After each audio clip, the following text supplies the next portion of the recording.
Good. 3, 2, 1. Welcome back. We're back.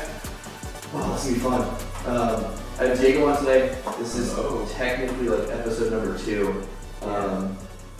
But Diego's gonna go through and talk about his life and how he got to where he is today, and then I have some other questions after that for him. So Absolutely. I'm gonna send it to you, and the stage is yours. Well, hello. I am Diego Montes. I briefly introduced myself the last intro. I am a senior at the University of Oregon. I am 21 years old, majoring in psychology, minoring in Latinx studies as of now.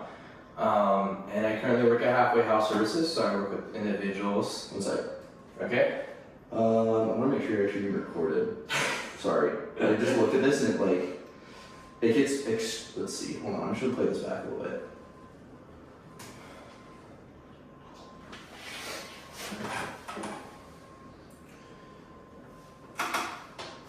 It's kind of quiet. You gotta get really close to the mic apparently. Okay. And speak up more. Like, hold on, let me see if I can move. Or is it just the volume on there? Because how do you sound compared to me? I sound a lot, I just turned your volume up entirely on this, on the other recording end. Mm-hmm. So we will see what that does. Or is it the headphones? It's definitely not the headphones. Okay. At least I don't think it shouldn't be the headphones, I'll put it that way. Just do a mic check for me. 1, 2, 1, 2. Mic check, mic check. Keep going. Hello, hello, hello. Testing, testing, testing. Speak louder. Can you hear me? That's better. So I have to talk like this. You have to speak up more. Yeah, that's it. That's good. Your cat's just. Hey, cat. Mother, please. Let's delete this. Okay, And so just make sure to speak up. yeah, so louder. I'll be talking like this the Yep. entire time then. Okay, sounds good. Just be close to it. That's the thing. Just be Just close alright, to it. so Loud into the mic. Louder in the mic. That's perfect. Okay, sounds good. Okay. 3, 2, 1. Welcome back to the Getting Big podcast. Yo, yo, yo. Today we have Diego Montes on, and he's going to talk about his life, how he got to where he is today, and I have some other questions once he gets done with those stories. So the stage is yours. Cool. Hi, I'm Diego Montes.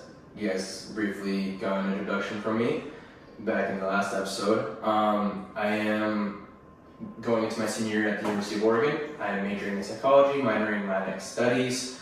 I am 21 years of age, and I currently work at Halfway House Services. So I work with individuals with mental illnesses such as schizophrenia, bipolar disorder, autism, and I also volunteer at Relief Nursery. So I work with little kids and kind of help lower end communities and kind of help my community out.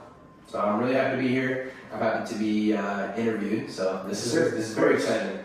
It's good to get you on. So just starting your childhood, where are you from? Where'd you grow up? Where'd you go to school? How was your childhood? Like, basic stuff. Okay, basic stuff. So I was born in Yuba City, California. Shout out Yuba City. I left when I was 3 years old, so I don't really have that. Yeah, my parents couldn't find work there. I think it was really early on recession. So we ended up moving to Eugene, Oregon. And this has been my home ever since. I love this place. It's beautiful, and campus is so close to my family, so it's really nice to have that. I went to Page Elementary. Shout out Page Elementary and Briggs Middle School. I was a Springfield kid. And that's where I kind of had most of my childhood friends, and like that was my community, just being out there.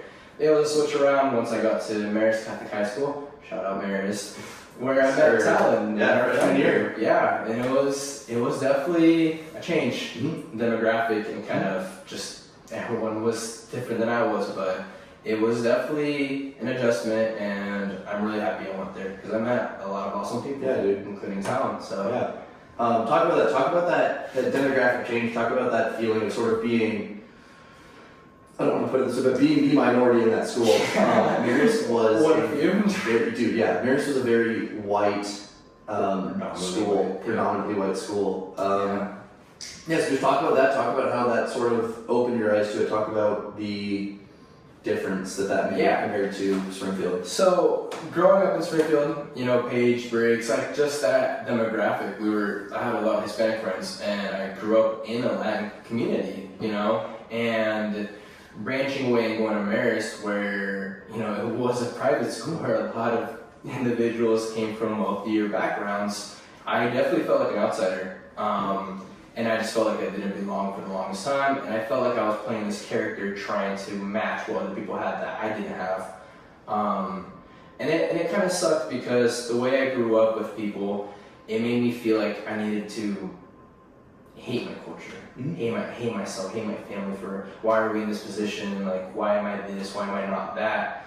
And so I was really resentful, and I really just did not get along with what I was supposed to be and what I was, because a lot of people presented me in a bad way, presented me as, oh, you're not that, you're not this. So it took a lot of growth, and I think that started in college, but we'll get to that a little bit later. How did athletics play an effect in your life at all? Oh, so I actually met some of my closest friends through sports, basketball being the biggest sport I played. I started in 3rd grade, and those friends I still have to this day. Not all of them, unfortunately, but a few have stuck around, and it's been a blessing to have them. But the sports I played were with people that were from white backgrounds, and they had the nice houses and nice cars and all that, and their parents kind of have these different political views that kind of affected the way that I was, raised. And so, having my Hispanic friends in my community, but having these new friends and these so-called friends, and with different political views, I felt very back and forth of what I was and what I'm not supposed to be. And it did take a lot of time, again, in college. It took to college to kind of get a better understanding of or balance and kind of like embrace what I am. But I am thankful for those few that I have stuck around. Shout out Desmond. He's been a brother, a lifelong brother, and his family for always being there. But sports was kind of an outlet to kind of get a little bit of both cultures and kind of, be known in the community. And when I got to Marist, that was one of the big things I wanted to do, play sports. And I was playing basketball for a bit, and then I ended up getting injured. And What happened? What injury? This injury was an ATV accident that I had. Obviously, you know me very well. I've had many accidents. I've had concussions, 14 to be exact. But this injury was slightly different. It breaks down to my pops was getting my ATVs ready so we can go to Shotgun Creek, ride ATVs out there. We do it all the time. And on that day, we had a new ATV, and he wanted me to ride the new ATV, and he was supposed to take the one I usually ride. I didn't feel up to it, so I ended up taking that ATV that he was supposed to ride, and I rode it, and he rode the new one. And while we were racing, I was in the very back of the pack, and one moment to the next, a tire flies off the ATV, and now the ATV is missing a tire. Obviously, I get launched into the air, and the ATV ends up landing on me. And I have this vivid memory of just the back of my brother's Raptor just flashing its brake light, and then it just shines away, and I just lose consciousness. Jeez, dude. I end up waking up, and I'm just dragging myself off of this ATV that's on me. I just push it away, and then I'm laying just face up, and yeah, I just hear these two motors coming right back, and they're speeding, and they're like screaming, "Am I okay?" And I'm just dazed. Sorry.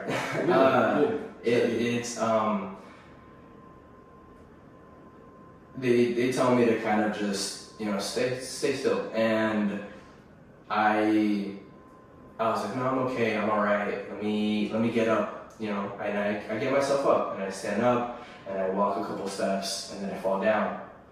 And it's like, you stop, like, stay still. And I'm like, I'm okay. And I get back up, and I start walking a couple more steps, and then I fully collapse, and then I can't get up. I just start yelling. I have no sensation in my legs. I can't feel my legs. And everyone starts panicking. My dad my dad and my brother helped me up to another ATV, and my brother races off back to the campsite.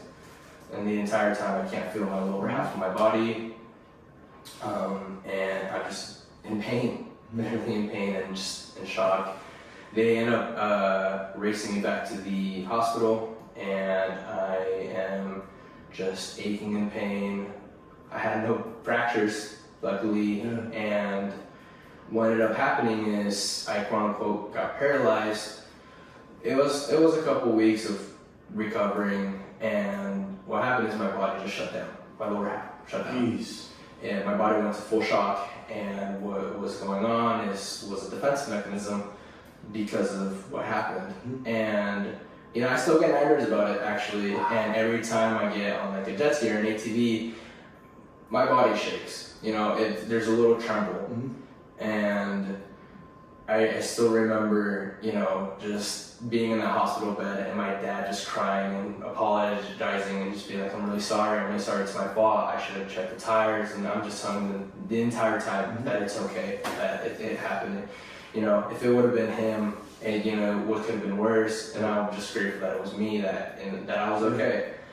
But it definitely changed the recovery, because it took me a while to recover from that. And you know, I dropped sports, and there was kind of this depressive state of fear of getting injured.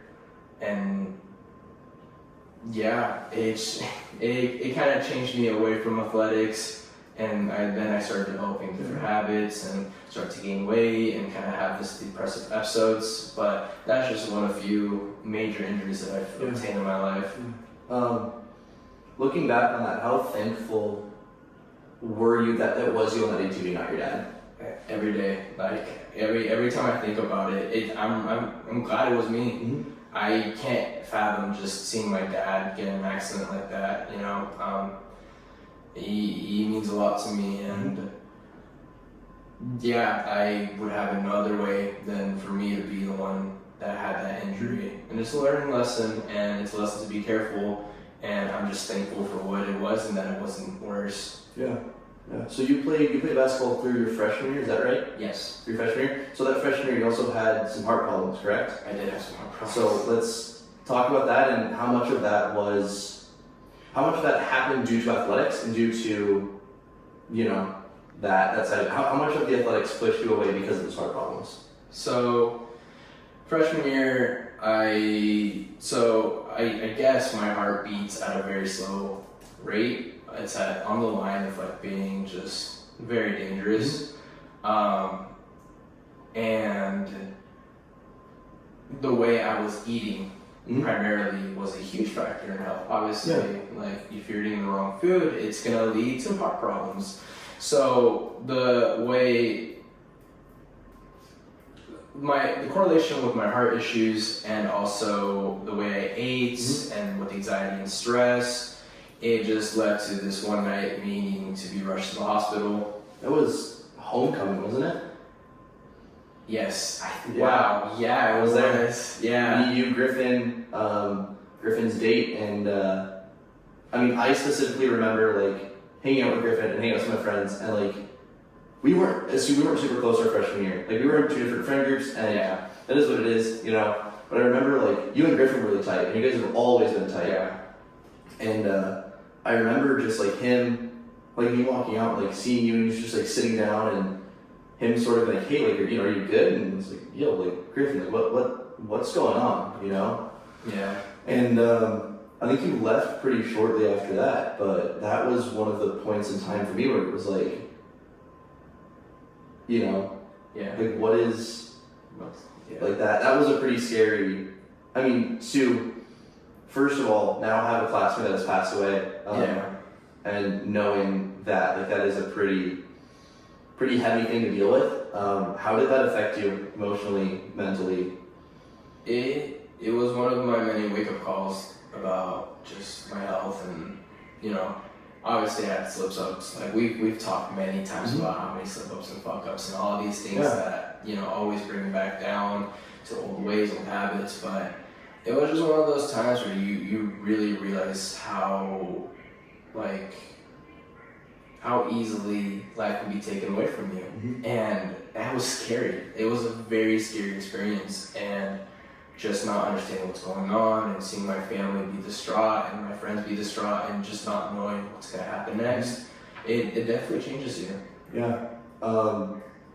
So that was freshman year. Sophomore year was COVID. Sophomore year. So how did COVID affect you? What were the worst things that sort of happened to you during COVID? What was that experience? Because we haven't talked about this. It's something that everyone talks about COVID. Yeah, honestly, this is one of those things where this point in time in our life, our sophomore year, was one of the worst and heaviest points for all of us because we lost all contact with our friends. Yeah. You know, how was that for you? How was the experience? Yeah. What sort of changed in you? What was that? You know, so what was that summer like? What was that next year like? Yeah, so COVID, 2 weeks. COVID was supposed to be 2 weeks. I remember back in December when it got announced that there was this thing called COVID was going on, and prior to that we had wildfires. Yeah. So we had no school, wildfires, red skies, super scary. Like, we were the first school back. I mean, we went back during the wildfires. Yeah. I remember Churchill went back like 2 weeks later than us. And so already we were like shorted sophomore year and shit was going on. And then COVID hits December, people start talking about it. In March, it fully hits and we shut down. So there's this Call of Duty game called Call of Duty Modern Warfare 2019. Luckily, COVID occurred and everything shut down, but the gaming community on YouTube and Twitch blew up immensely. And that Call of Duty being out, it dropped a few months prior to COVID. Everybody was on there. I still have hundreds of connections from that game from 2019. I played that game all the way up to 2022, to the new Call of Duty came out. And even then, I still talk to people and play with people. Yeah. So shout out Andrew, who is a few years younger than us. You don't know him, but I met him through Call of Duty. Yeah. I actually got to meet him in person. Sick. When I went down to Cali to see Latin Mafia, I stopped by his house, said hi, and now he's a mechanic out in Florida for Mercedes, I believe. That's sick. So he's living his dream out there, and I'm really happy for him, and I hope to visit him sometime. Yeah, He's a brother, I love him. But yeah, video games had a huge impact during COVID, because I couldn't really do anything else. No work, nothing else. Another fun story. So the DMV, so my birthday was March 7th, right? The DMV shut the day after my birthday. Yeah. So I was able to get my license. Yeah, you were lucky. I was literally one of the last people to get the license before the DMV shut down for, however long. Yeah. So I had my fresh license on empty roads. Is this when you had the hatchback? No. I had a Nissan Versa, a 2012 Nissan Versa, white rims, 115-inch sub in the back. Beautiful. I love that car. RIP. I actually found out that it was on the side of the road on I-5 with a blown up engine. So whoever had it, that's amazing. It's just somewhere. It's tough. It's just gone. RIP. Her name was Victoria. I didn't name her, my brother did. Of course Angel did. Yeah, RIP Victoria. But it gave me the opportunity to practice my driving, countryside, get a feeling for a car. And obviously, you know what that led to when I got my WRX and I started wanting to race and get into it. I already had that kind of open road mentality, taking countryside, kind of testing the limits. And so it was just perfect. Yeah. And is that where your love for driving came? Was that when you had that car when you actually wanted to? Or did it come before that? Racing games definitely had an impact. PS3, obviously GTA 5, not the greatest racing, but it was still racing. Yeah. Fast and the Furious, Tokyo Drift, come on. But also Paradise. Greatest Fast and Furious movie of all time. I'm gonna put that up there. It's one of the greatest movies of all time. Yes, I agree. But also Need for Speed Most Wanted, I played that, and then Paradise City, old game, PS3 game. Me and my brother played it all the time. Paradise City, that was a lot of fun. But just like the way media showed cars and the way just like it just felt right. So obviously the Nissan wasn't fast, but I was able to handle and kind of learn the car. Then we got the orange truck, and that one had power. And mom and dad, I'm sorry, but I did race it a lot. I did a lot of things with that truck. One of my favorite stories in this truck, Diego and I. So our senior year, we only got like a half hour for lunch. Allegedly. Oh no, this is on the record. We only got like a half hour for lunch. Yeah. We only got like a half hour for lunch, and only seniors could go off campus. Like that was our high school. That's how strict the Catholic school is. And Diego and I were pretty close our senior year. We were hanging out a lot, and we were like, hey, like, let's go get Sarku, which is this little tiny Japanese place in the mall. Shout out Sarku, always been there for me. It's a great spot to get food. If you're ever in Eugene, Oregon, it is one of my comfort spots. Whenever I'm hungry, I could go for Sarku. Download the app, you get $5. I love it. You're just like shouting them out. Not a sponsor. Sarku, sponsor us. Not a sponsor. Okay. Potentially, we'll see. But it's like we go get food, and it is the tightest window that you have. Cause it's roughly like an 8-minute drive down or 8-minute drive back, and usually it's pretty packed. Yeah. And on the way back, we run into a couple of our classmates who are just driving, and Diego pulls up next to him, and is like, "Yo, like, let's see if we get back to campus faster." Yeah. And Diego just floors it, and it is this really tight S turn. Yeah. So it's 2 islands. And obviously it's 1 lane this way, 1 lane. 1 lane over there. Yeah, exactly. And they're on the right way. And we're behind them. Yeah, and I'm behind them. And I just go to the opposite lane and just hit it. And it's a short distance. It's not that long of a distance. And we hit 100. Yeah, we did. And we beat them, obviously. Yeah, we did. And we parked it just like nothing. That allegedly. The right turn into the school is this really sharp 90-degree right turn. I used to drive my mom's Subaru Legacy wagon. 97 Subaru Legacy wagon. Oh my goodness, yes. I used to slide this corner every day in school. It didn't matter. Like my mom worked at the school, and I had this all-wheel drive, really long back end, really heavy rear end, where you could. I would go basically dead straight through these islands, very little moves. Yeah. Hit this corner, just hit the brake, not even deeper, just hit the brake, just slide the corner and go. Yeah, you could definitely hear it, that's for sure. Yeah, you knew you were right. You knew when I was pulling into campus, because you hear the, a lot of people did that too.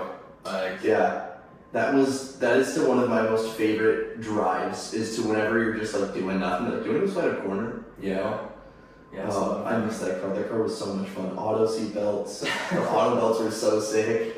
Yeah. Very dangerous, but super very dangerous. That car was just very dangerous. That car, you were lucky if you didn't almost die in that car no matter what. No AC. No AC. No AC. So the windows are always down. I had that massive 15-inch speaker in the back, the Bluetooth one, because all the speakers were blown out in the car because it was blasting music. It was a great car until that thing just, So, junior year, we come back to campus. When did you buy the WRX? So I actually think the WRX was bought senior year. Okay. It was senior year, yeah. And the car only lasted 4 months. I got my first ever ticket in that car too. How much was it?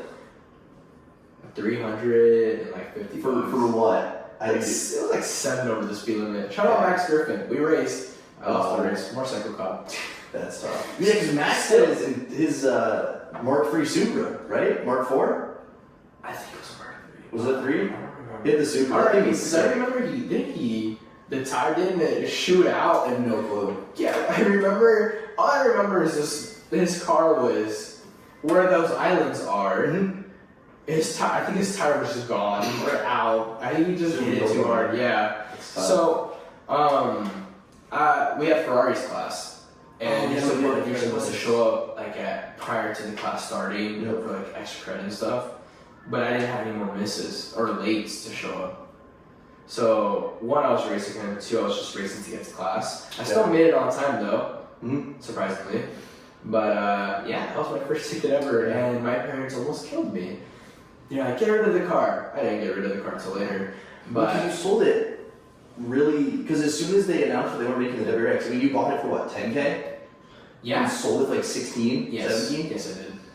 So you made $7,000 on a car for Something like 4 that. months, which is insane. Yeah. So it was abandoned-esque. It was during the wildfires. It was, so we called the car Smokey because it had Smokey in the very early license plate. I also called him Autumn. So Autumn, Smokey. Yeah. But this girl was just getting rid of the car, so I bought it. I love the car. It was a beautiful car, a little slightly upgraded, modified. But I took a Subaru once for a check-in, and it was like $6,000 worth of repairs. And so I was like, I love this car. I love hatchbacks. I used to not like hatchbacks. Took my brothers a present to kind of get growing with the hatchbacks, but yeah, I sold it to this kid from Idaho. He came to Bend, and I handed off the car to him. Hopefully, Smokey's okay, or maybe crashed. I hope not. I hope not. Yeah. But yeah, no, it was a beautiful car. I love it. I hope to get another hatchback one day. That car meant a lot to me, and it was my introduction to actually owning like a turbocharged car and racing and taking corners and actually like learning what it feels like to drive like a rally-esque car. Yeah, completely. So, at what point in time did you ooh, sophomore year. So, COVID. Yep. January, I like reached out to go hiking. I did not like hiking at the time, nor did I like going to the gym. And white lies. But yeah, it was COVID, so we had a lot of free time, and that's where kind of we met and obviously started hanging out a lot. So yeah, sophomore, junior year. And then broke up freshman, sophomore of college. By the way, can we just acknowledge the fact that he just mic dropped this shit? Like, he was like, so, it's good. But yeah, we broke up last year, November, I think. Okay. So sophomore year high school, junior high school to Took 3 sophomore year college, 3, or 4 years. junior year college, 3, 4 years, almost 4 years, yeah. Talk about that relationship. Talk about the hardships, but also the lessons you learned from it. Yeah, so I won't go too deeply into it, out of respect to her, Of course. and what that was, but for what it was nice. It was a great relationship.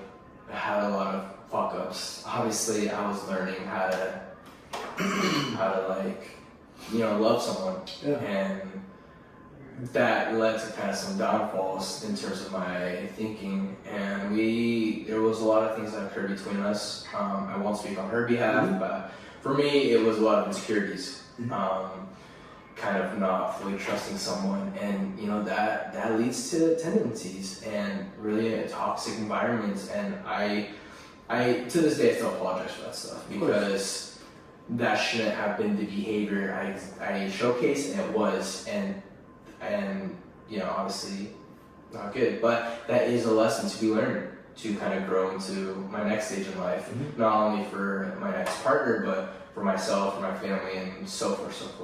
But like, that relationship, almost 4 years, we did a lot of things together.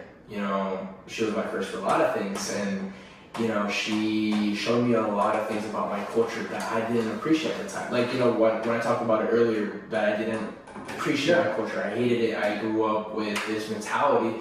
She was kind of someone that introduced me, or reintroduced me to what it means to be Hispanic, to be with this music.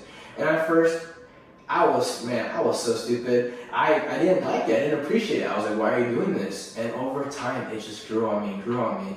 And one of my favorite memories, close to when we broke up, was we went to Banda Mesa. Shout out Banda Mesa.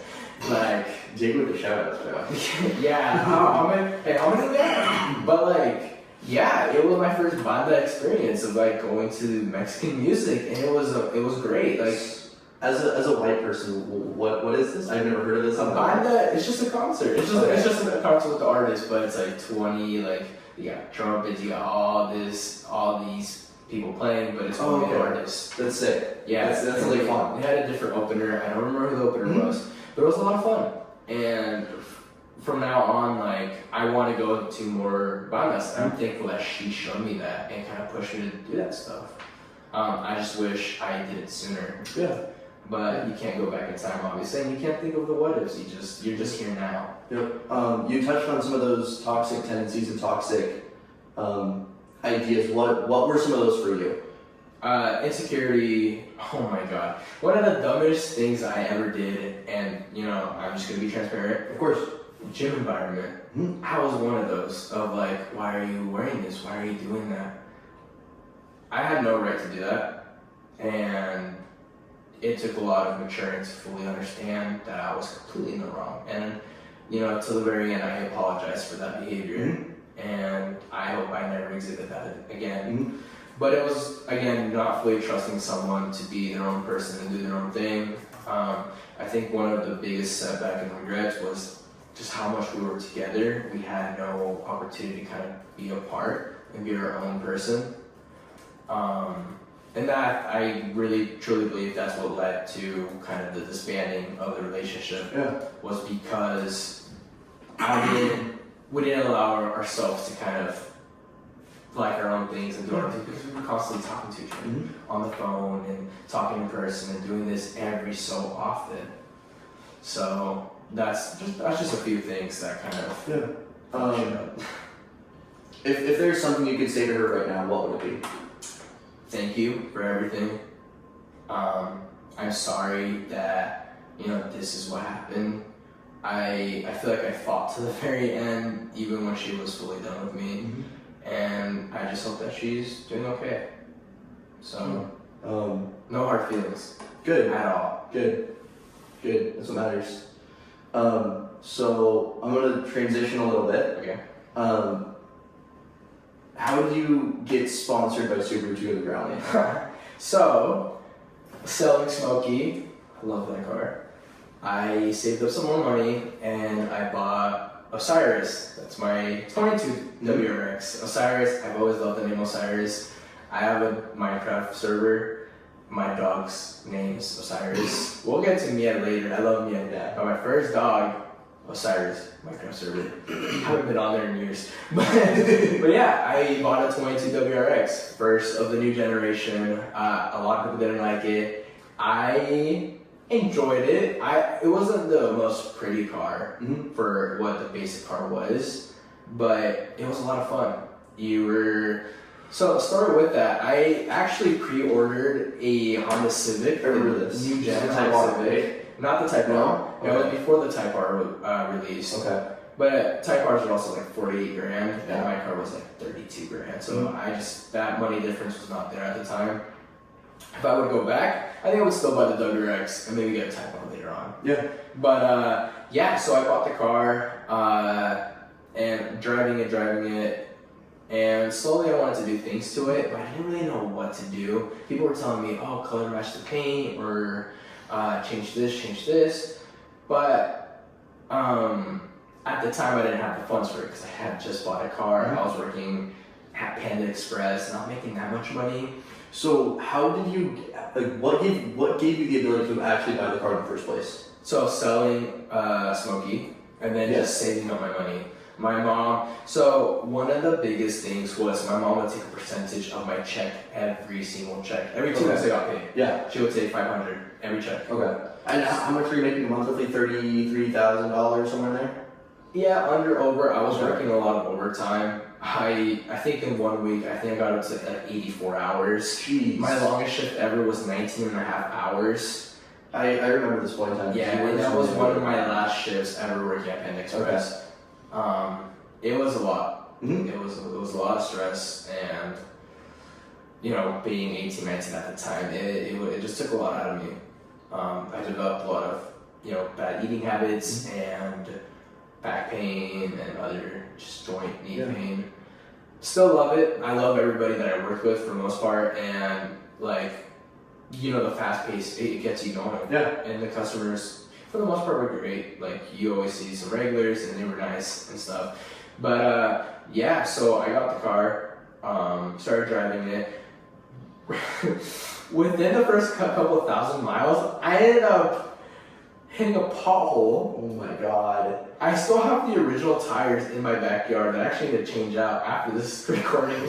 But yeah, so I hit a pothole and I ended up getting the black rims on there. So because I crashed, or because I hit the pothole, I ended up getting upgraded rims and tires. Okay. W. Yeah. So from there, I drove to Vegas. A 16-hour drive through Cali to get to Vegas on a brand new car.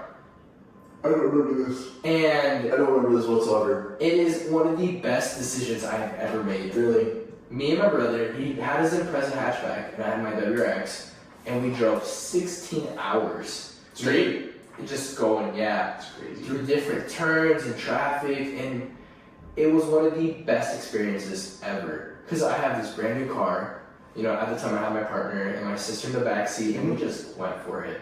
And from here, we left at like 2 in the morning, it was raining, and then you get to Shasta, and it's snowing, and then you get to Cali streets, and it's just this beautiful sunrise, and you finally get to the hills to get to the desert, and so all this different terrain and scenic view, and you're just seeing this car racing through the streets and just going. To this day, that driving is what cemented me to that car, which where my confidence for driving is. And not to mention, in Vegas, the first night we got there, I raced someone, and it was the best shit in the world. That's so sick. And then the following day, it actually poured a little bit. So I was able to kind of get the wet spots on the tires. So I was drifting on corners through the main strip. And it was just one of the best. Dream come true. It was just, like the miles that I added to that car, worth the value for what it was. So how did that lead you into the Subaru sponsorship? Oh, sorry. Yeah, You're we're good. still on that. You're good. Yeah, so I saw my junk folder, and in my junk folder it said, hey, we're looking for ambassadors, and we're looking for people to come up for Subaru and check out the Oregon Trail Rally. I'm like, well, shit, let me apply for this. And I applied in January, and the event takes place in May. So I didn't hear anything back from them. I thought, oh, whatever. And then I get this email, and it says classified, and I'm like, oh, shit. And it's like 2 weeks prior. Yeah, it's literally 2 weeks prior to the event, and I'm getting a haircut. And I'm like, I just look at my mom, I'm like, Ma, I'm gonna go with Subaru and rally with them. Yeah. And then I call Angel and I'm like, pack your bags. We're going with Subaru. And then I was like, nothing is done to the car yet.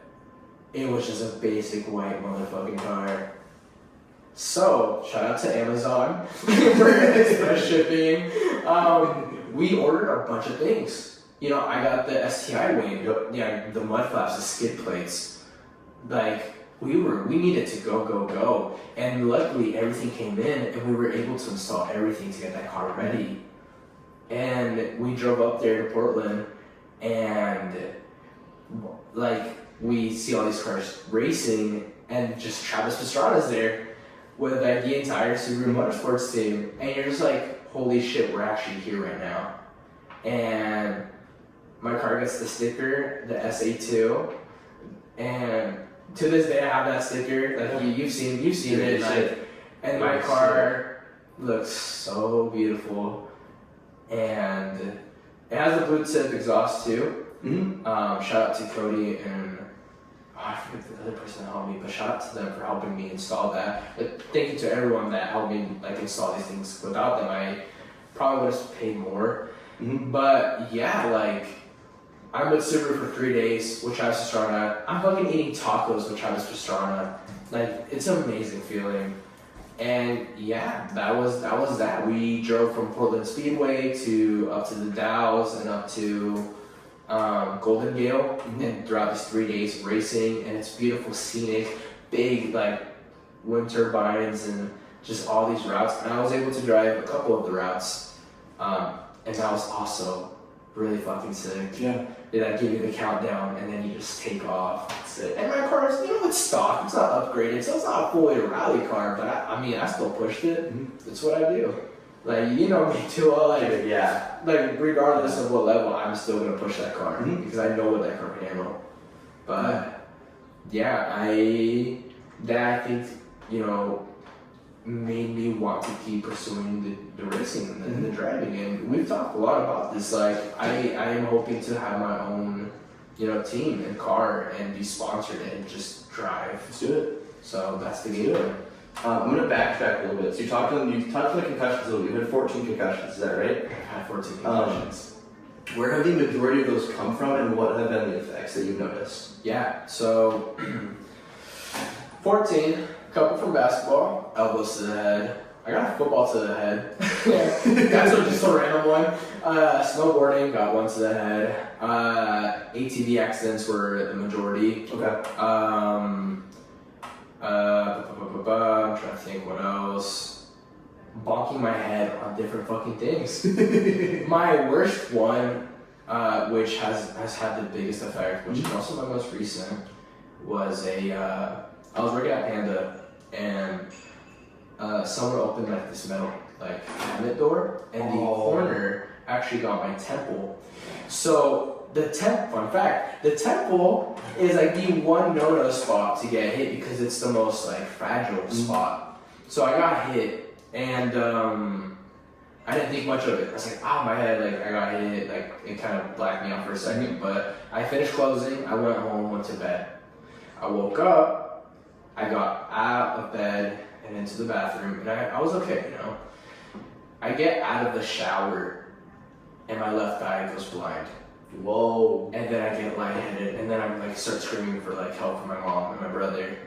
And yeah, I just lose balance. And then my brother's like flashing a light in my eyes, and I get rushed to the ER. Jeez. Yeah. I'm laying in the ER, like head sideways. Like you could feel like there was blood piling up on like the side, and you felt that pressure, like you were to the side.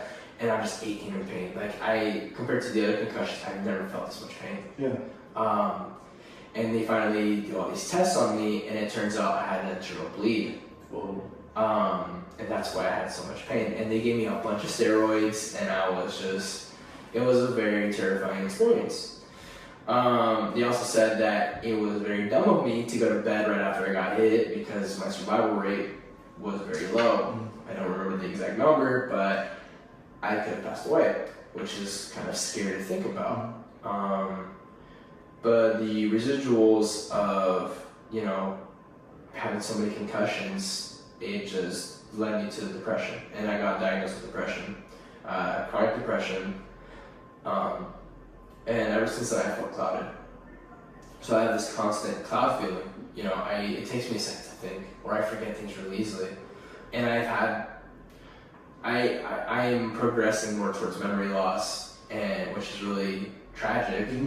And yeah, that was part of my depression. That's, you know, losing sports and not really having outlets and injuries and, you know, the ATV accident and all these things just started combining. It just made life really difficult. Through all these trials and tribulations, what has kept you going? What keeps you motivated every day? What has been your sort of not necessarily the biggest struggle? What has kept you going? What is keeping you motivated to, you know? So, my family, you know, just all the work my parents have put in. At the time, it was my relationship. I really saw a future with this person, and unfortunately this year I wanted to propose and start pushing towards marriage and whatever that came next. So at the time it was a relationship that was pushing me to just keep going.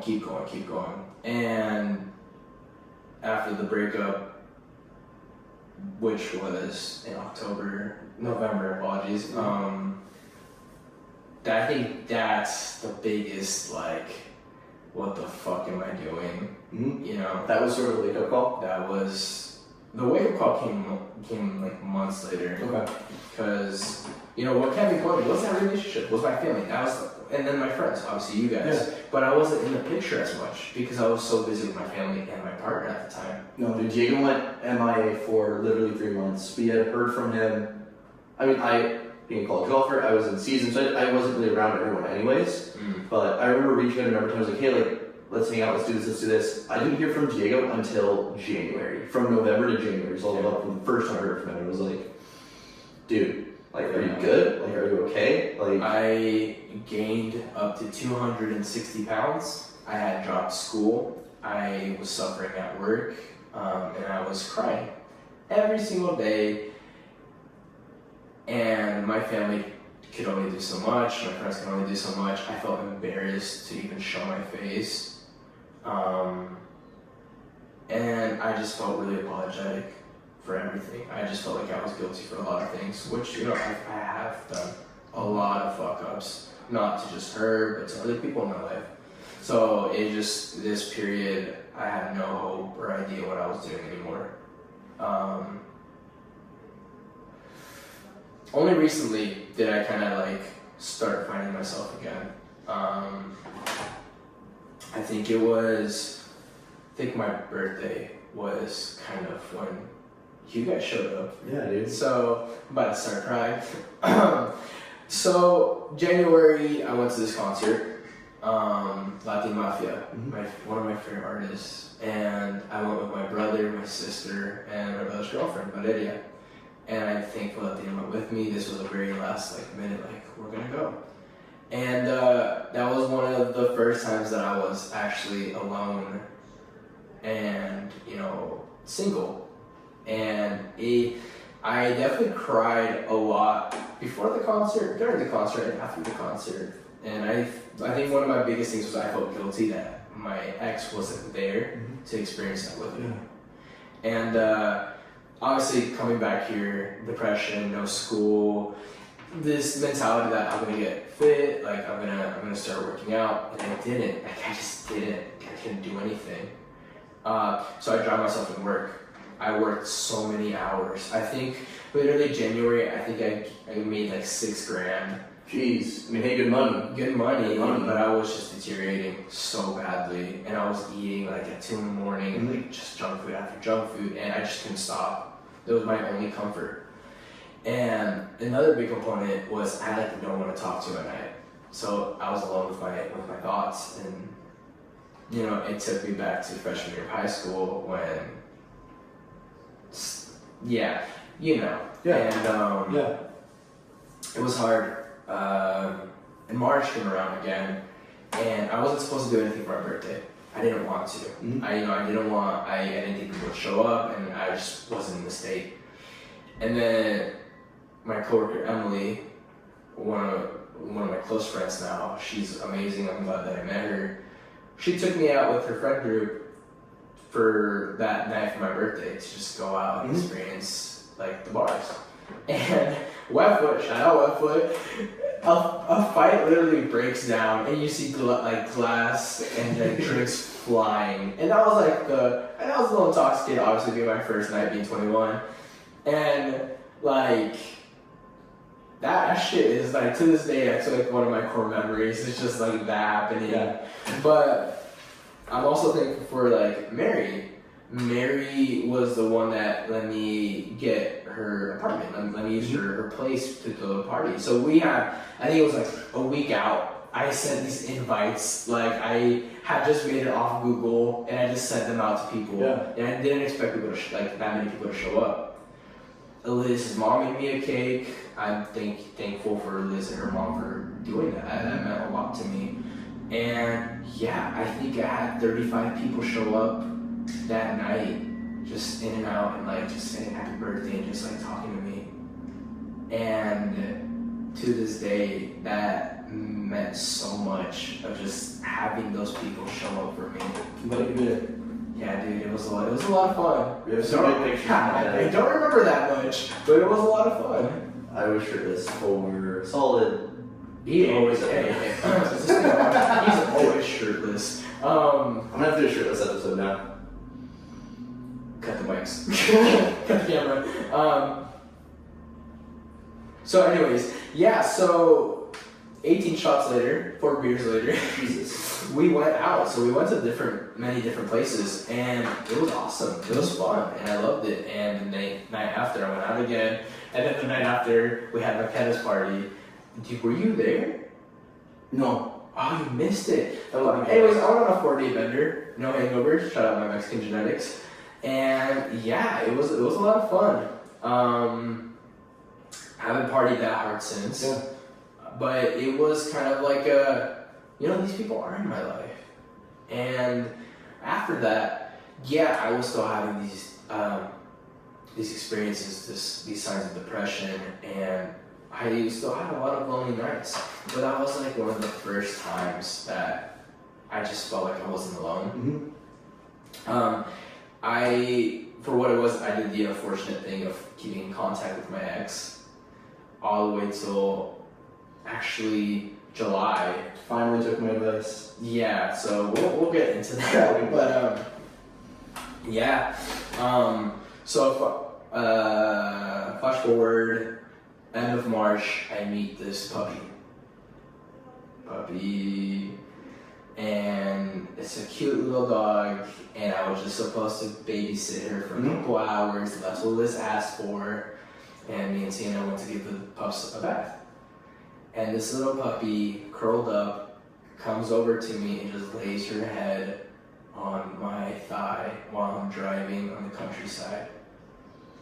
From that point forward, that dog was supposed to come home with me. And she is currently living her best life because she just had a vanilla cup last night from Prince Puppy. Of course she brought her with you. And she ate that shit and wanted more. But yeah, I ended up going to Vegas at the end of March, and I was still 260. I was still having these depressive episodes, and I still felt alone. I think that's one of the key things was I felt really just lost and alone. Again, I wasn't in school, and I was drowning myself in work, and yeah, there was these flashes of like, happiness and like being with friends. Until, everyone goes home, and then it's just you, and, family's busy, and this dog wasn't fully mine yet, so I had to wait.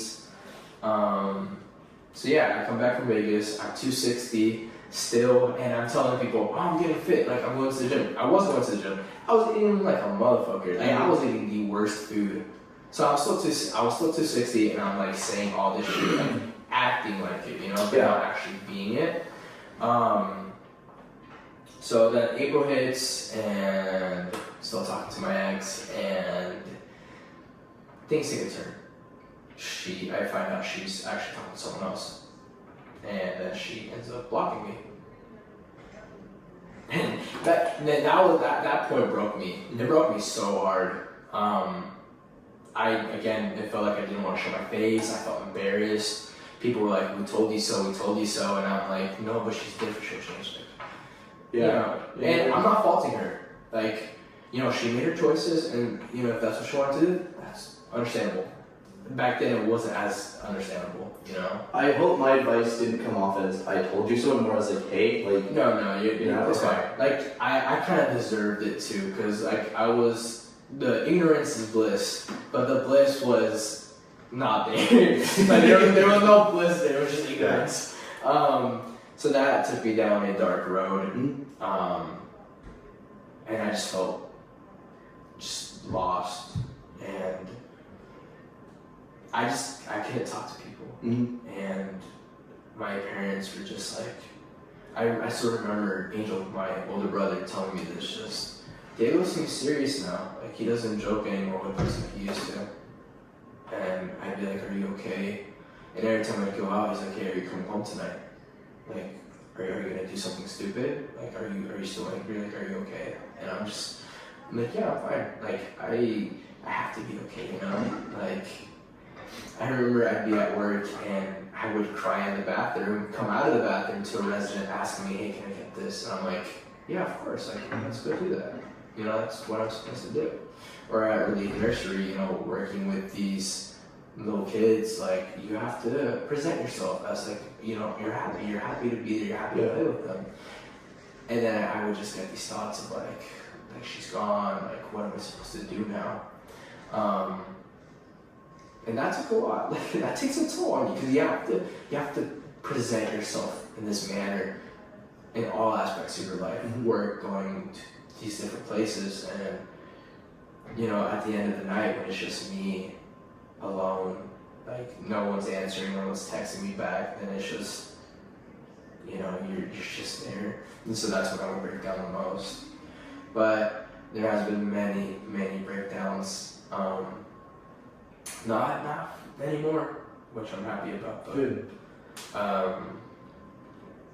Yeah.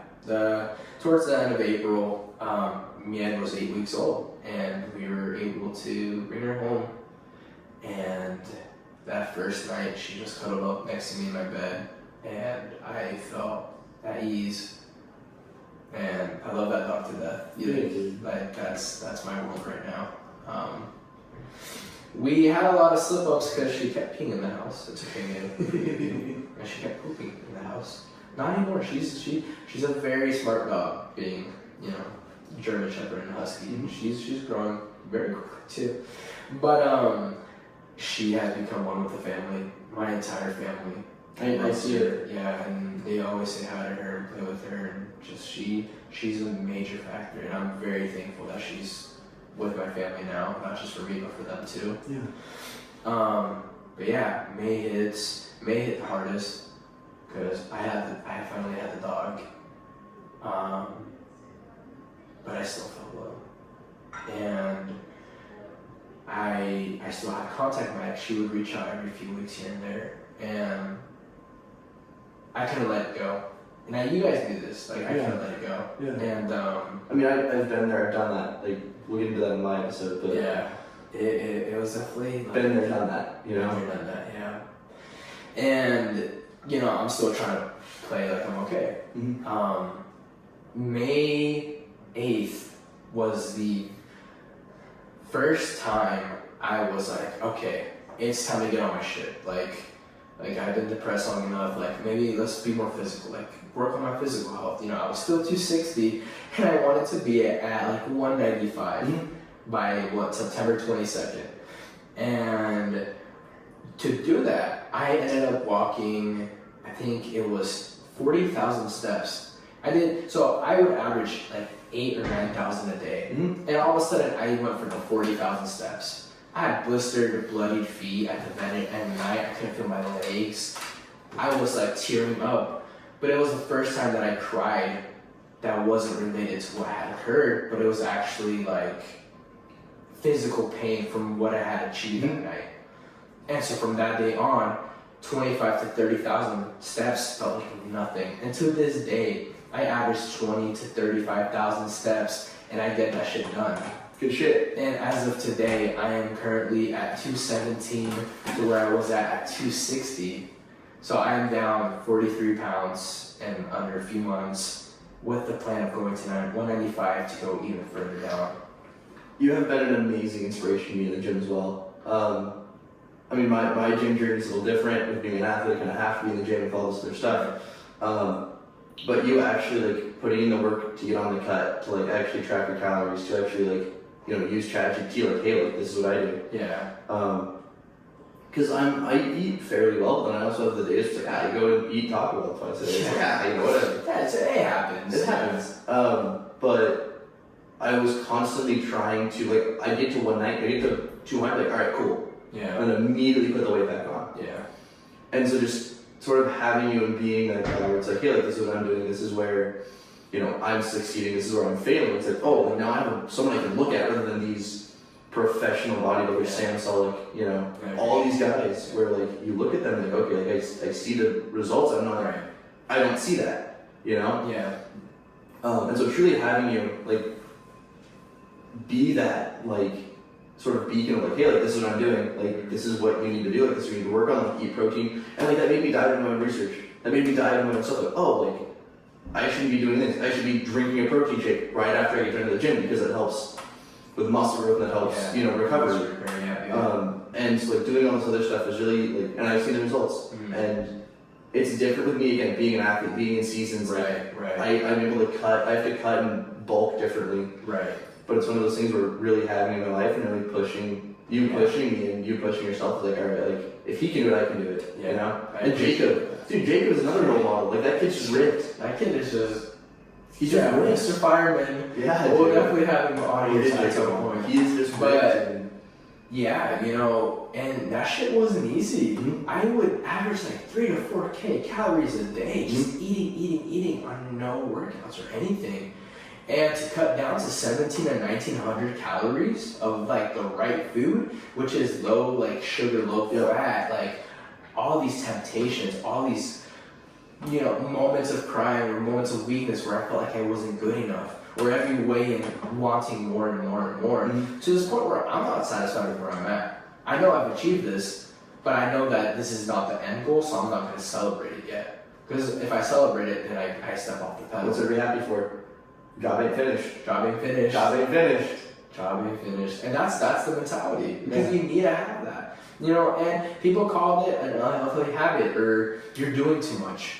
You know, maybe I was doing too much. I mean, you were pushing it. It's for me, it was just like, hey, like, do it in moderation. Yeah. Like, this is what you're doing. But do it. this was the guy that played video games like 8 hours a day, you know, wasn't in school currently, and was like out of a relationship, not sure what to do.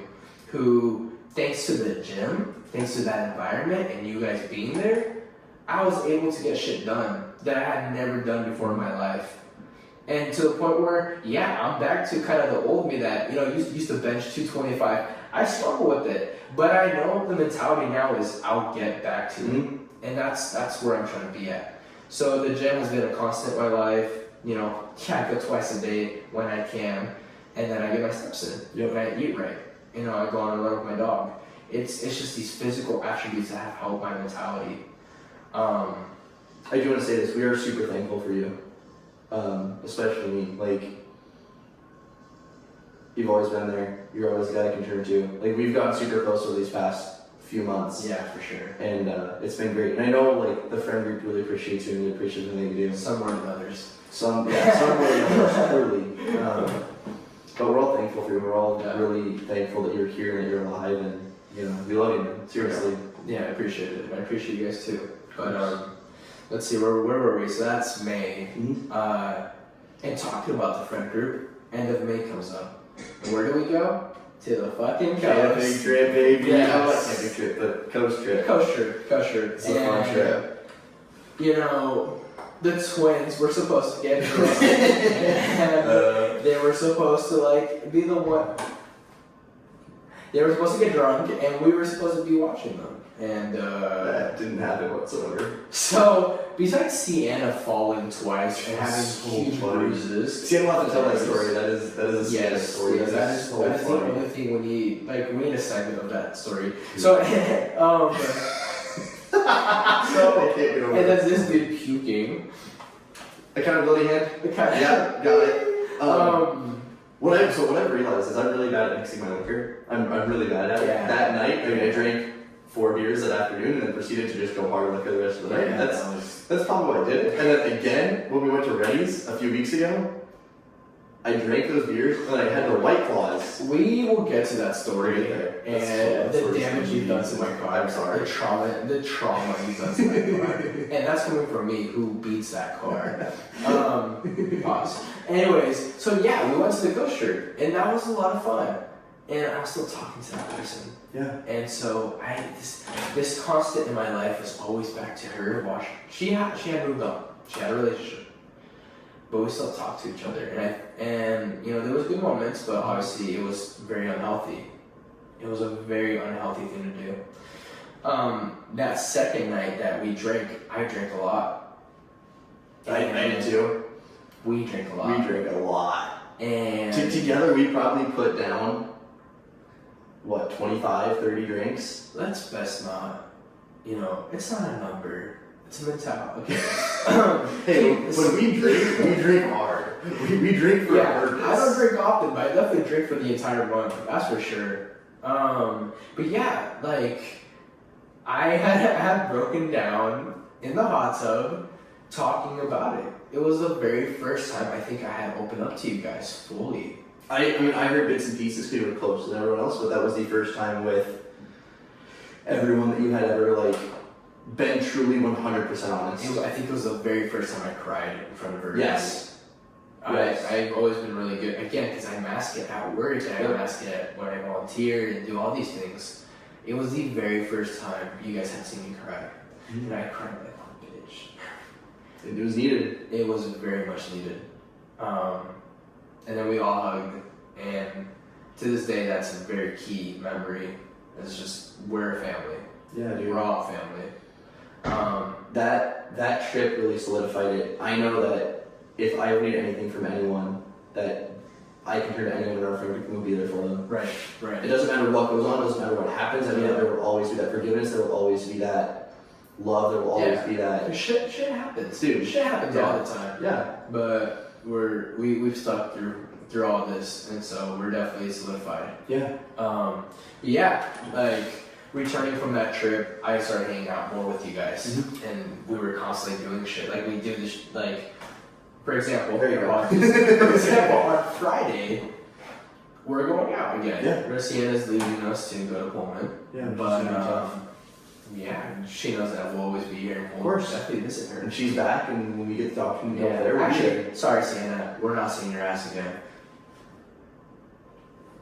We looked at that. So yeah, it's been nice, and you know, my mentality was a lot better. It was getting better. Like my dog was growing, and I almost faced it. The Instagram page, you know, which you brought up the idea, and we would walk me in on campus all the time. Like she was meeting people, we were meeting people, and I'm so excited to go back to school for that. I'm super stoked. She's a great dog. Yeah. She's done a lot for us.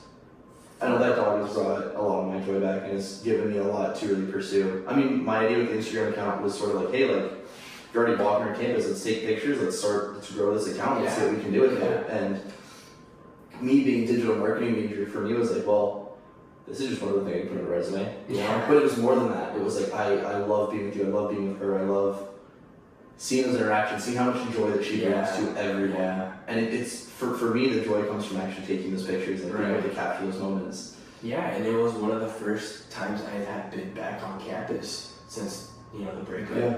Because again, I did not like showing myself there. I felt embarrassed. And these were one of the first times where I was like able to walk around with her and like just be me. And it meant a lot. It meant a lot. And I appreciate you and her for that, because it was able to get me back into kind of the spotlight of just being out there.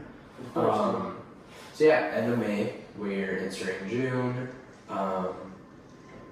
It's interesting. Like, yeah, a lot of shit has happened to me throughout my whole life, but I really feel like these last few months has been the defining reason why I am the way I am. So it's just interesting how recently life changed for me to be like this. I get that. But yeah, like June comes around, summer's in, like we're just hanging out a lot, and my mentality's better. I'm still talking to her at this point in time, which leads to a lot of fallbacks, obviously. Yeah. Blocks here and there, and arguments here and there, and yeah, it was, you know, I was still getting these depressive states, but it was less and less, so it was more and more. But yeah, I started feeling a lot better. I still felt like I needed to find myself. June was kind of like the first time that I had started out like just going with my career and kind of wanting to push for more. We talked about like doing music, you know, and like doing the rally stuff. June was kind of the month where we were like, all right, we're gonna start doing this. And now we're here with your podcast, and I just bought a house. How could I forget? Yeah, I purchased a house with my family at the age of 21, and I want to have it paid off by 25 so I can be a homeowner. And that was one of my biggest dreams of this year, was to be a homeowner or to just have a house. Yeah. And I've done it. And that was just a key thing in my life that I'm thankful my family was there for. But yeah, it was the month to kind of get back into some shit. Yeah, I was losing weight. I I was the best plan. Shout out to Kyla for being there for me those nights that I didn't want to, but she was like, let's go. We got it done. But yeah, I was feeling a lot better and doing a lot more. And, you know, now I'm, you know, entering school again, fall. Gonna finish my year, I'm gonna get my diploma, and I'm gonna do side hustles, and I'm gonna do the rally, and I'm gonna do music, because that's what I want to do. And this. And literally this, yeah. You were one of the biggest, in getting this started, this was like, for me, was like, you were like, hey, well, I'm gonna do music, I'm gonna build a studio, you know? And you telling me that, I was like, doing a podcast, and you have talked about doing for forever. Yeah. Like, so I'm already gonna have the stuff to do it, I might as well get into it, you know? Absolutely. And that was the biggest, like, push for me to buy all this stuff and get it started and actually, like, make the plan, like, all right, let's do this. Yeah. And it took a couple weeks. Like, as soon as this stuff came in, I was like, okay, like, now I have this stuff, now I have to do it, right? Yeah. Now I have to make the YouTube, now I have to make the YouTube, now I have to go to the gym, now I have to go start looking at these people. Yeah. I have to start figuring out who I want to interview. And now that we started doing it and getting into it, it's like, dude, I forgot how much I love just hearing stories and hearing people talk and getting to ask. It's fun. It's a lot of fun. You learn so much. And you just get to, like, reminisce on the good stuff and the bad stuff. Yeah. Because always learning experiences. You can always use it for learning experiences. But yeah, so that was pretty much all of June. So I thank you for this, because if it wasn't for you, this wouldn't have gotten started. Right. I guarantee it. So I appreciate that. And I'm really happy to be here and do this, because this is a lot of fun. I'm glad you could be. But yeah, so July hits, July 4th. This was good. For the most part. For the most part. Like, obviously, I think that was the first time that I was very much like, okay, this has to end, like, my communication with this person. And it did, for the most part. Obviously, there was a couple slip-ups, where, you know, shit happens. But July was kind of the month of, like, you know, okay, we're getting the house. We got the dog, she's growing fast, she's getting her vaccines, like we're doing all these life adjustments. I'm in the best shape, like from where I was, obviously. I went from double XL to finally fitting the larges. Like, it was a huge, like, holy shit moment. My tat was fully done, like I was reinventing myself, and I was really happy with where I was going. You know, work was finally getting to a stable position where I could just work the hours I wanted and just get the income I needed to kind of be in a good spot. Yeah. The car was paid off, so I had no debt that I needed to pay off until obviously we got the loan for the house. So it was just like it was a very good spot all the way through the end of July. There was a little hiccup. I like hit a plateau, my weight loss. You know, it happens. Yeah. Like, it's gonna be okay. So now here in August, we're doing this podcast, and yeah, I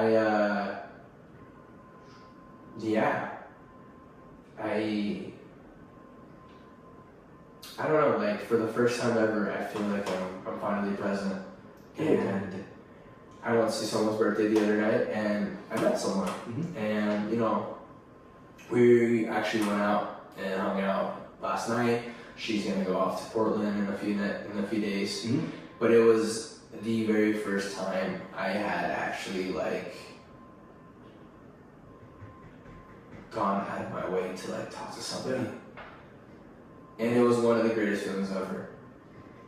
Whatever it is, like for what it stands for, it meant a lot, because people were telling me like, oh, you should go out, you meet people, like you're young, do this, do that, and I was always like, no, I'm not ready. Like, I'm not ready for that. Like, that's not me. Like, I gotta do this.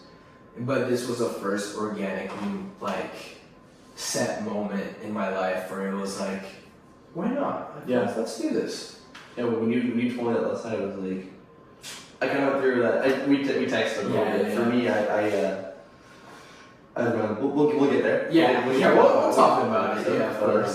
That hit really close to home. Really close to home. I was like, damn, like I'm really proud of him. Like, I wish that could happen. Yeah. You know, proud of you. Anytime. Yeah, it was very weird because it's not something that I expected to happen, and it did. And again, wherever that leads to, it was still a huge component in the fact that, you know, people are right. Maybe I should go out and just start living my life again. Everything is setting up correctly I'm not gonna force anything. I'm not gonna rush out there and be like, hey guys, I'm here. But it was kind of nice to just be like, you know what, everything's gonna be okay. Yeah. Everything's gonna be okay. Yep. And so I'm hopeful that, you know, my ex, wherever she's at, she's doing great. You know, she's doing her thing, and that she's successful in whatever career she chooses with whoever. Because I know that I'm finally in a spot that like I'm gonna be okay too. I'm gonna be alright. And that's good to hear. I got my family, I got my friends, and I got all these, you know, things that I want to do, and we're gonna do it. Because we're not gonna stop. Job's not finished. I'm tired now. Yeah, we really did no, it's okay. We really did yap a lot. It was an hour. I hope everything I said is okay. I'm really sorry that I'm gonna be like, oh, why did I say that? What do you mean? So like everything I talk about, like especially talking about like my ex and stuff, like I feel like Why wouldn't that be okay? well, just because like it's a personal thing, and I just don't want to be like, hey, she reaches like, hey, why the fuck did you say this, do this? I just don't want that. Yeah. Okay. So I'm a little skeptical about everything I've said so far, because I don't want to be like, oh, he said too much, or he did too much. I don't think you did. I mean, you kept it all to yourself. You didn't say anything about her. You know. How about this? If maybe like have Olivia hear this Okay. before we post I'm it. gonna have Brenda listen to it. Yeah. So him and like Olivia, for example, and like, go like, hey, maybe you like should have said this, or don't say that, or don't do this, you know. Mm-hmm. I think we're fine so far, but it's just like maybe have a third eye, just be like, Yeah. Well, so I'm gonna have Brenda listen to all of this and make sure it's all good, and then also have him give me the timestamps for the video, so I don't have to watch in an hour and fucking. You know what I mean? Okay. All right. 3.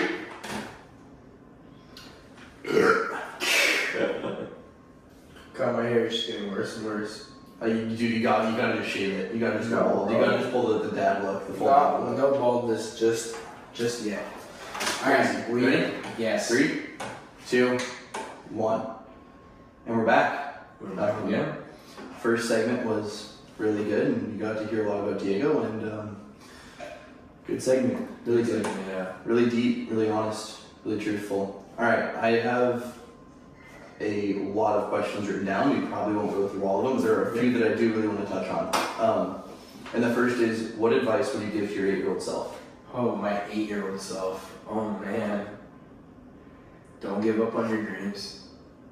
Don't think you're not good enough. Mhm. You know, don't limit yourself. Try new things. I was so reserved, and I always felt so scared about like not doing anything, but in reality I should have done as many things as I could. Cause you're gonna fuck up, you're gonna fail, you're gonna learn a lot of things though. You're gonna grow as a better person. So I wish my 8-year-old self, you know, had all the dreams and ambitions and followed through with that. And I think, you know, we're doing that now, but it would have been a lot easier starting back then. Yeah. What has been the best advice you've ever received? Be transparent, be yourself. You know, people won't fuck with you, people don't fuck with you. Mm-hmm. I completely agree with that. I mean, we touched on this in the overview. Yeah. I was like, I don't care if people see me. Like, Yeah. everyone that doesn't like you is going to find a reason not to like you. It doesn't matter what you do. Yeah. So like, I completely agree with that.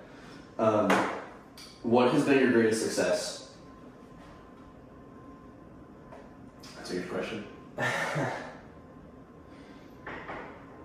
The fact that I'm here today. In what way? The fact that you're living, the fact that you're like... The fact that I'm living, and through everything that's occurred, the fact that I'm still able to get up on my 2 feet and just push to keep going. How much of that can you attest to God being in your life?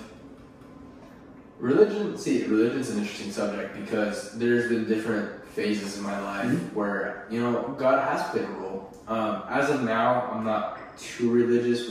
We've talked about we this. talked about this a lot. For some reasons, but I think one of the pivotal stages where I did believe, you know, had this huge faith was when my grandma died. That actually, I didn't even touch on that as a key, you know, moment in my life. It's good right now. So my grandma passed away during COVID. She, I believe, passed away in May, junior year. So I was in the midst of starting a relationship, and I dropped school to go to her. I just remember I was volunteering at the Arc of Lake County, so I was handing out food boxes. During that time, a lot of people weren't working, a lot of families couldn't afford groceries, so one of the things we did was we gave food boxes to people. I remember getting a phone call while I was handing out food boxes, and it was my mom crying. My grandma's really sick, and she's not doing okay. We're gonna have to go to Mexico. So we got on a plane. We went to Mexico, and we were all scared, unsure what was gonna happen. And, you know, we get there, and my mom was to visit. I couldn't. None of my family could. COVID, obviously, One person in the room. One person in the room. Yeah. And it was my mom that was able to go and see her. And, you know, obviously she was crying and stuff. The next couple days, she's not getting any better. And on the third day, she has 4 heart attacks, and Jeez.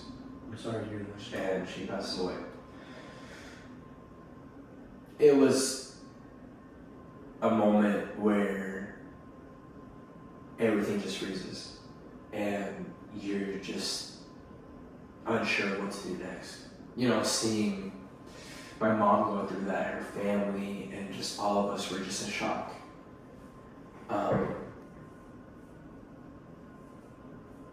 One of the key things was, and this is one of like the changing like factors and you know in my life, was my grandma asked for me. She wanted to see me. So, and like out of all her grandsons or grandchildren, I guess I was one of her favorites. We shared a lot of memories together. She would always cook for me. That was one of the things. My grandma's cooking. I would always be with her in the kitchen, just trying food, and it was just, yeah, it was amazing. Yeah. But one of her things was she wanted to see me, to talk to me.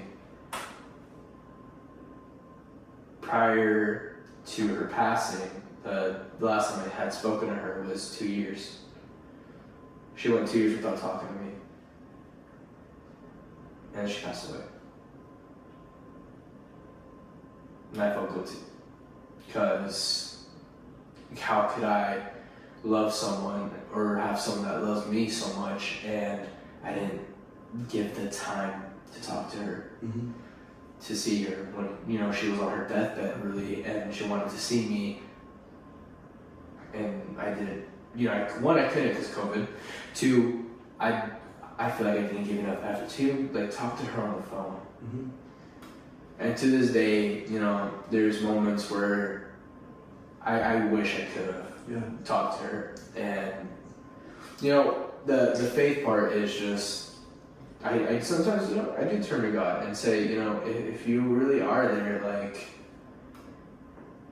you know, make sure she's okay. Like, I feel her presence here and there. I feel like she's with me.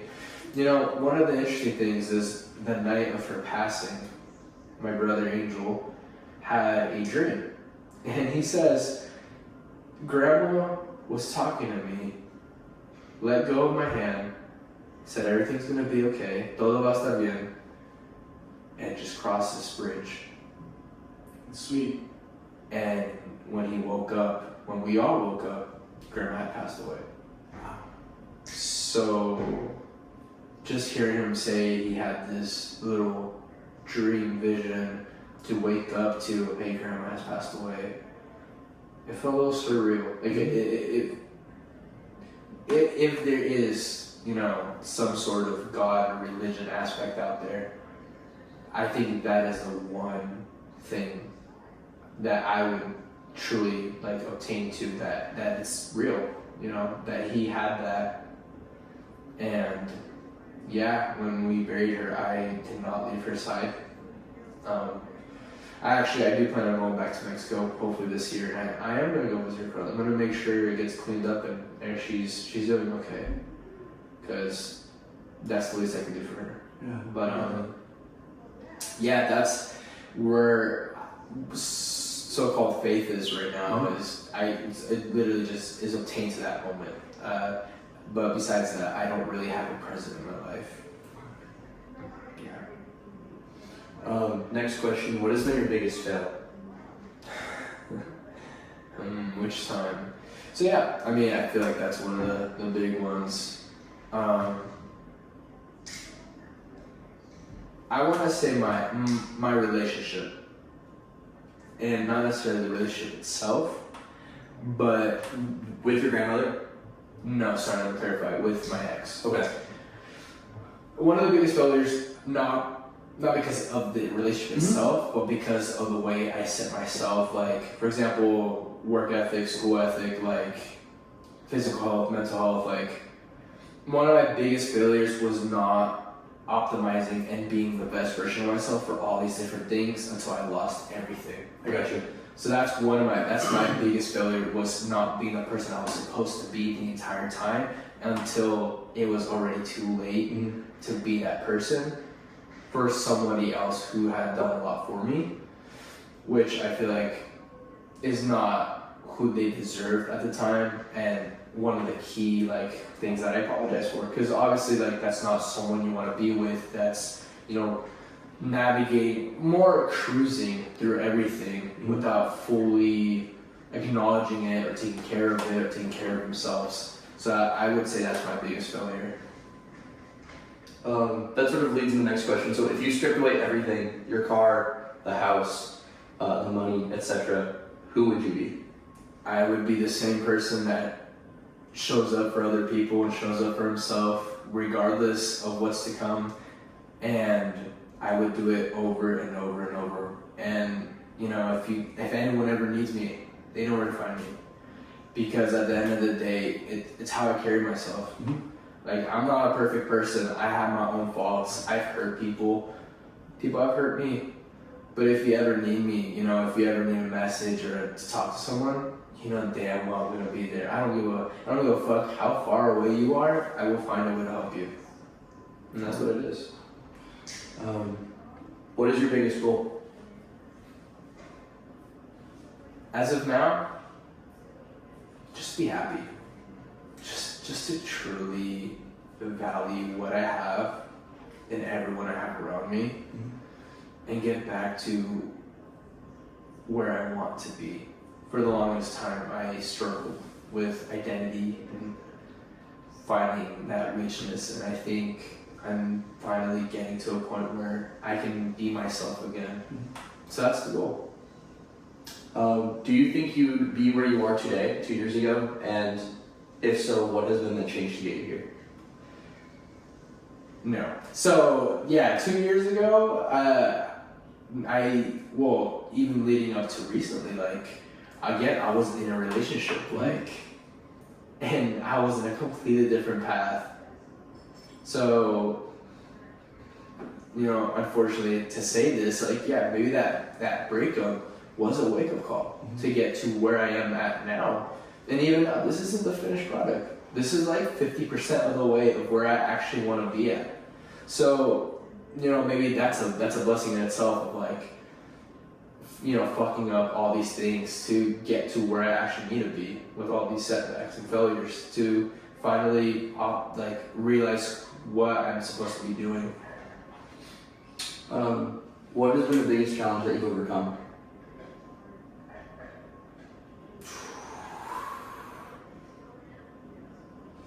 And this is why, folks, the guests don't get to see the questions ahead of I time. know, for real. I'm like, you got me like cooked. Besides the relationship, What has been your biggest challenge that you've overcome? the concussions, the injuries. I can agree with you there, yeah. Like, you know, we make a lot of jokes in the group. Yeah. About, like, because I could be pretty dumb.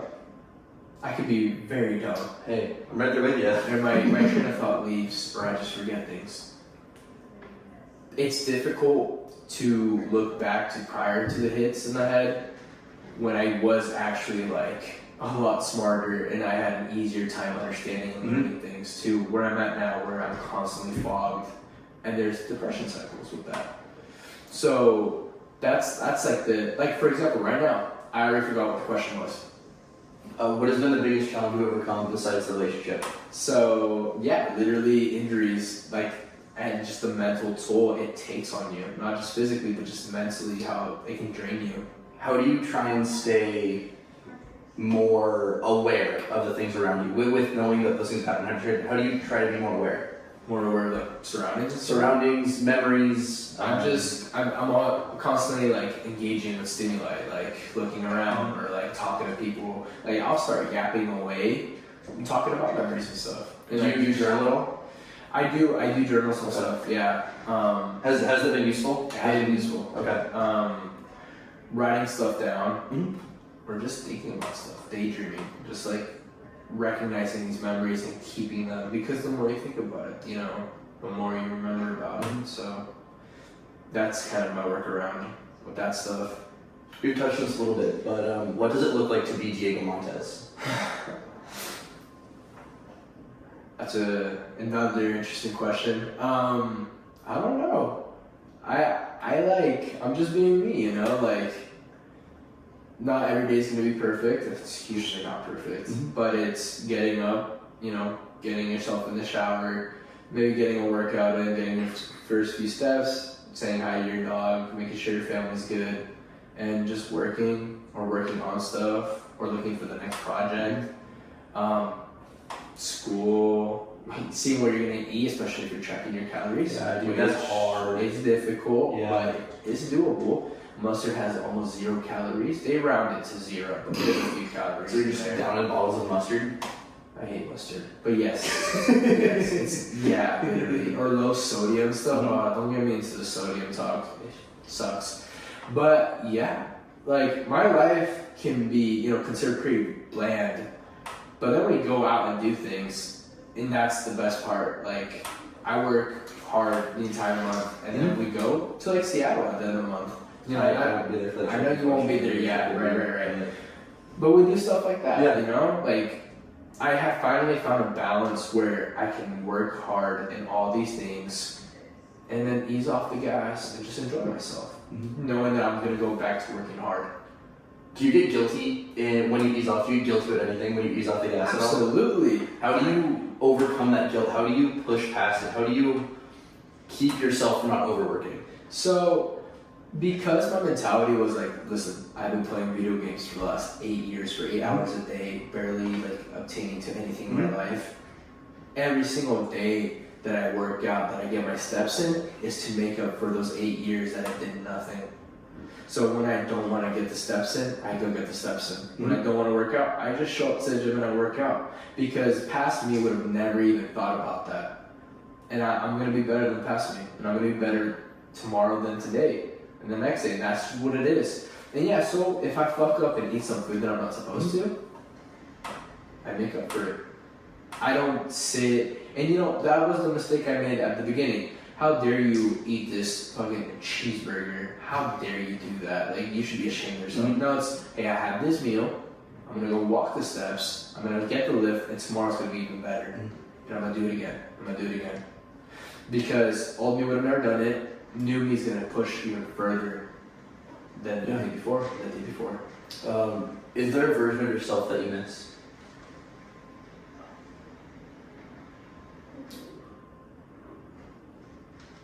Maybe there's different components. I think there's different. In what way? Like what do you miss? What? For example, freshman Marist, I could have done a lot more. And I was healthy, I had no injuries. I could have actually done more sports and done more clubs and done more. I didn't. I was very reserved. That, you know, that when you asked me the question about being 8 years old, that reserve stuff, like, it really led up to this point where I'm finally doing things. Maybe at the beginning of my relationship too. Been a better person, been more open to ideas, just done more. And maybe as a little kid, just spend more time with my parents and with my siblings and garner more relationships with my cousins and stuff. But yeah, so there's definitely different stages. to stuff like that. And I think those 3 areas is where I wish I would have progressed more. But what is something you wish people asked you more often?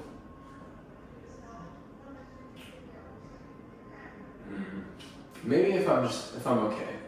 Yeah.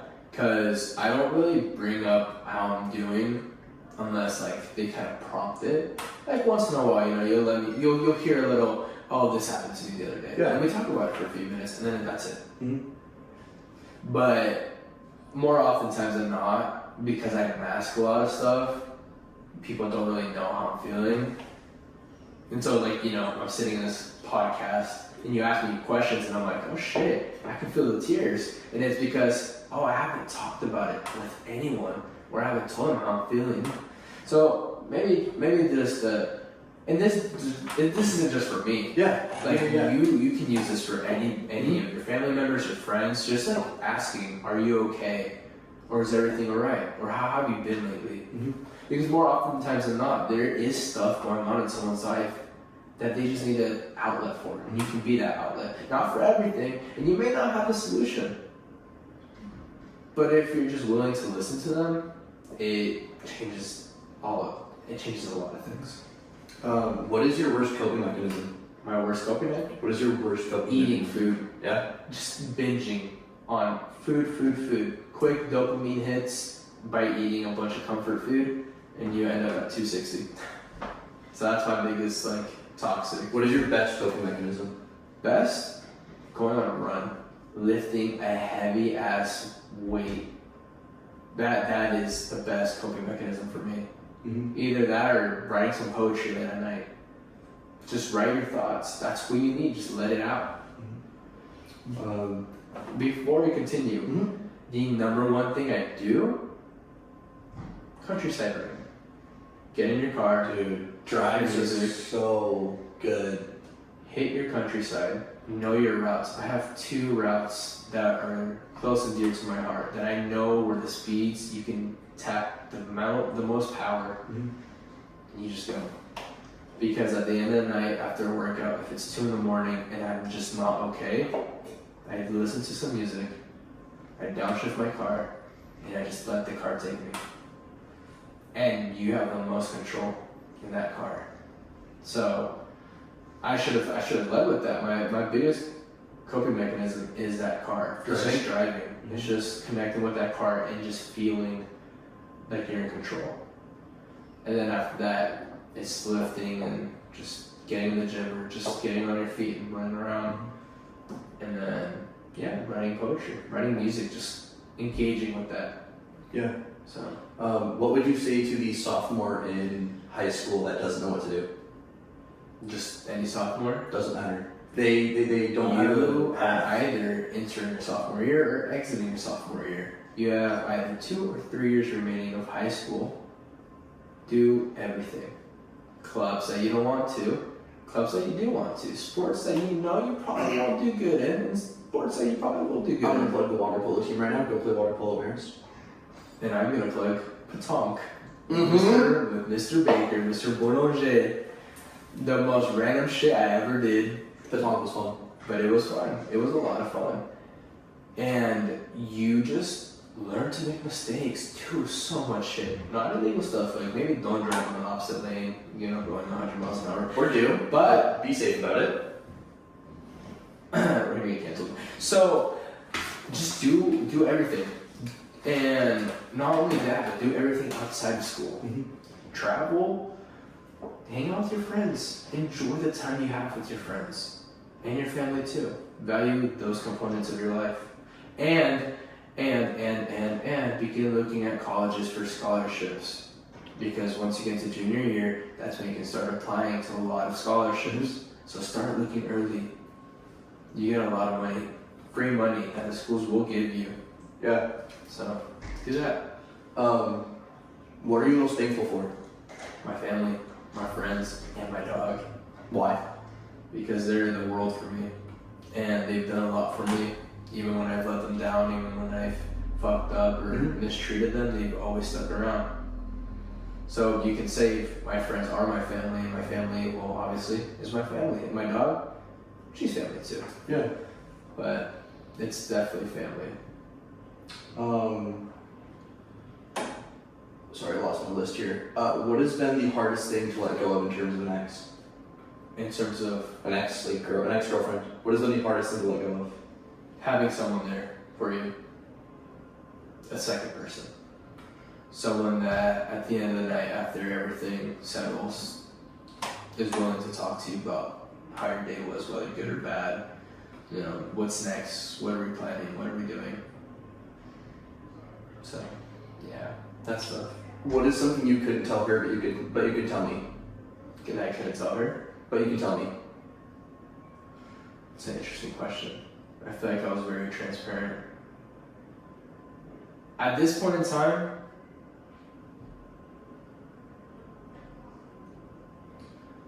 how much you love somebody, how much I loved and cared and fucked up. Because at this point in time, she's not here to hear it, but guest starring our dog, or a dog. That's Cooper. Sorry. But yeah, like, you know, even if she does hear this, it cannot be believable, or maybe it just doesn't mean the same. Mm-hmm. But you, another guy who has gone through relationships, like, you know, like, thinking of the future and possibilities and what to do next. So it's just like, you know, saying how you feel and, you know, wishing you could have done better. Mm-hmm. So that's kind of it, yeah. What is your biggest desire, and how healthy is that really?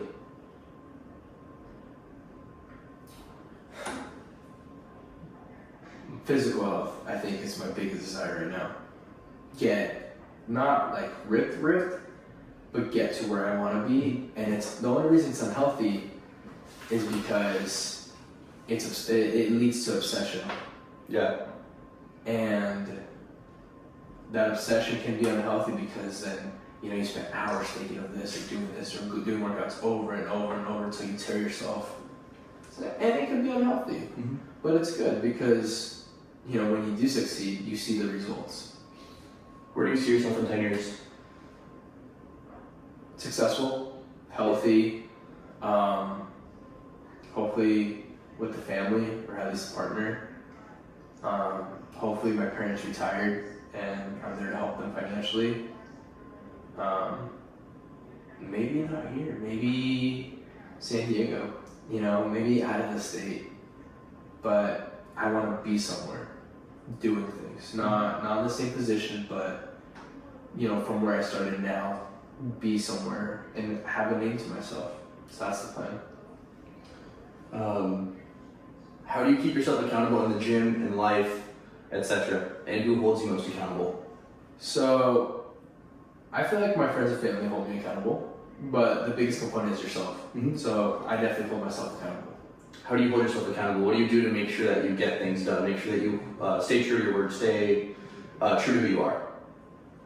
So that phrase, ISI, which is recent, iron sharpens iron, is a huge, like, you know, if you're debating doing this, debating doing that, ISI. Mm-hmm. Also, 75-day challenge. On my right wrist, I have numbers. So I have 49 days to get to where I want to be. Mm-hmm. That's a countdown. So every time I'm like, I'm going to take a bite of this food, or I'm going to eat this, or I'm not going to do this, I look at the number. What does it say? It's always going down. It's always going down because that's how time passes. So this number to where you're at now, is this where you want to be? Are you behind? Are you ahead? Where are we at? Because time is always going to keep moving. So this physical attribute of having this number keeps me in check for what I'm doing next. And keep a schedule, keep a routine, meal prep. Do things to make it easier throughout your week when you have shit going on. Protein shakes are a perfect way to keep in check because, oh shit, I'm late or I'm on the fly. I can't eat a meal. Protein shake. That's what you do.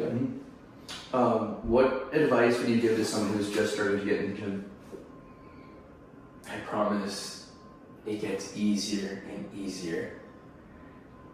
When I actually started doing 30K steps a day and working out twice a day, I hated it. On 17 to 1900 calories, I hated it. Mm-hmm. It took 2 months for me to finally find a comfortable spot to actually see results and to be happy with what I was doing.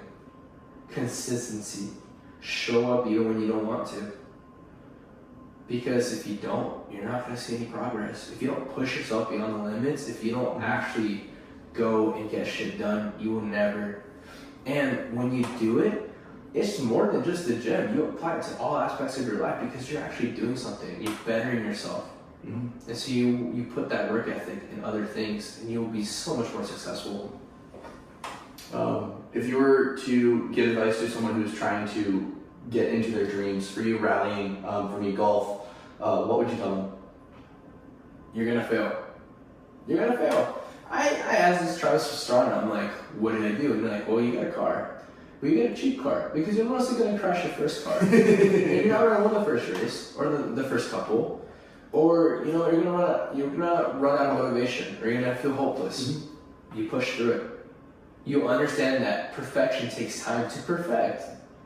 That setbacks are bound to happen. Things will happen, but things will happen. You just gotta keep going for it. Not giving up, not letting others talk shit. You always find a way because if you're truly dedicated to your craft, you're gonna get it done. Wherever that takes you. You're playing college. That's a pretty big deal.